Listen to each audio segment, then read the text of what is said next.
It is always great to catch up with the head coach of the Aztecs. Off a 12-win season, the most in school history. We turn our attention now towards 2022. I mean, we still got some time. The opener is until September 3rd, but let's turn our attention to 2022 and welcome on the head coach of the Aztecs, Brady Hoke, on John and Jim here on Xtra 1360. Coach, always great to catch up. It was awesome seeing you last weekend for that 100th anniversary celebration as well. And where does your attention turn now? As season ends, another one begins. What's that process like for you and your staff? Well, John, thank you. And just to go back to that celebration of the 100th season, I mean, to have Willie Buchanan, Fred Dreyer, Marshall Falk, Akbar there, Kirk Morrison, and Donnell Pumphrey. I mean, that's pretty daggone special. And there are 6 of the ambassadors. I know Brian Sipe and a few other guys are part of that group that have done so much for the Aztecs and San Diego State. Brady, I got to go back to your bowl game here. And I wanted, before the bowl game, if you guys won, to get doused with a smoothie bath. Was that a smoothie bath? How was that experience? Yeah, it was. And it was very sticky. and so, and it was cold, And so, it was great to get doused because of the significance of winning the 12th game. But maybe we can do something else next time. Brady Hoke joining us here on Xtra 1360. Coach, as you know, a number of your players have declared for the NFL draft. I would imagine from a recruiting tool, that's advantageous as you have players that enter your program, you develop those players, and then they graduate to the next level. So what is that experience like as a coach to watch your players blossom within your program? Well, we're always going to be a program that's going to be big in the development, from what we do with Adam Hall and the strength and conditioning part of it, and what he does during the winter and the summer with our football team. And then I think the coaching end of it. I think it's really important that we do a great job of when we bring guys in here, whether it's, the transfer portal or a high school guy that's traditional signing and all that kind of stuff, is for us to do our job as coaches and do a great job of really helping guys develop and fundamentally and the techniques of playing the game. One of those guys you helped develop, Cam Thomas, he's already declared for the NFL draft.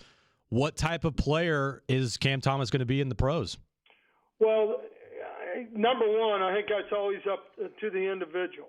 And when I say that with Cam, I think he'll be a guy who will catch on. He'll outwork people. He'll play with unbelievable toughness. He'll study the game. And I think, he'll have a really, I believe, a good career. And I think, him coming out, was one of those things. I'd love for him to stay another year, and that's being selfish from a head coach to a D-line coach, when you got guys like that to work with. But at the same time, I'm excited for him, and we're really going to, hope him the best for him. Brady, is Matt Araiza going to be a very similar weapon in the NFL? Like, is anything really going to change from his perspective in terms of what he has to accomplish at the NFL level? I don't know from that standpoint for sure. Obviously he's going to be a guy who's going to get in there and compete and be a heck of a punter. I think, he has other qualities, from being a kickoff guy that I think helps him a little bit when you look at his worth and value. But, it'll be interesting to watch. I really think, he has fundamentally, as he is as a punter, I think they'll tweak him just a little bit. Brady, we've seen seats go into the new stadium every single day. It's getting closer and closer until opening day this year. What type of impact has this stadium been on your program recruiting-wise the last couple months? Well, it's obviously to have a football stadium on campus, near campus, for us to call home is really special. I think, the recruiting ramifications that it's had has been really positive. When you look at the signing class and obviously we're not done yet. We've got some more recruiting to do and to finish up with. But it's made a heck of a difference. I think, like you said, as you get closer and, it's kind of neat watching them put those seats in. And, I think it will have a great effect on Aztec Nation, obviously, and our players. I want to go back to 2021 for a second and just some of your veteran quarterbacks that I think were just winners really with you. I mean, they won a lot of games, Lucas Johnson specifically. So Lucas, who's heading off for the University of Montana for his 7th season, what kind of impact did he have on your program these last 2 years?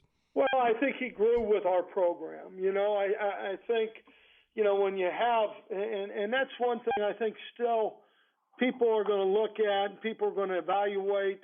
I know the NCAA, they'll be evaluating the portal and, guys, going to different schools, after, either after getting the undergraduate degree or having the ability to go somewhere else, period. I think that's going to be interesting. I think the one thing that's very important for us and for me as the head coach is that we have guys that understand, our how we're going to go about our business and what does it mean to be an Aztec Warrior, and represent San Diego State. So I think those things are what's important. I thought Lucas did a nice job coming in here in really the second year. Becoming and understanding, how we do things offensively, from our work ethic to the during the off season. So I think that's important. How do you feel about where you're at with your quarterback position going into next season? Well, we're going to find out. I mean, that's why you got a winter. That's why you got a spring and a summer. I feel good about the young guys that we have. I think. We'll find out a little bit more maybe here in the next couple weeks. All right, Brady Hoke joining us here on Extra 1360. Coach, back to that 100th anniversary celebration in the upcoming season at Snapdragon Stadium. I talked to you about this briefly this past weekend, but what does it mean to you to be a part of the coaching legacy at San Diego State? Well, there's so many guys who have, Coach Coryell, and he meant so much, and having Brian Sipe on our staff, first time I was here, the access to coach a little bit, and he passed away during our time here the first time. But, Ernie Zampese and John Madden,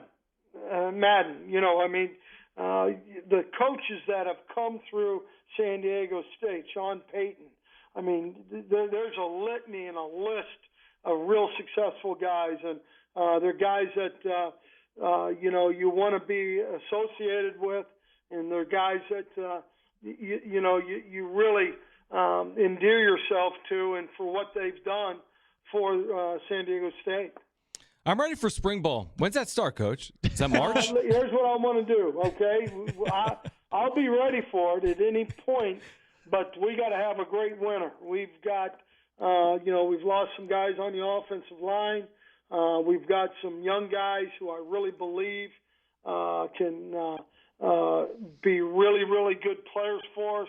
I think our defensive line, we lost Cam, obviously, and some other guys that were really important to us. But we're ready for that development phase and getting back at it, and then working working our way into spring football. We're excited. I know a lot of people are. 2022. Congratulations to you and your players and your staff on just a tremendous year. It really was. 12 wins, the most ever in school history.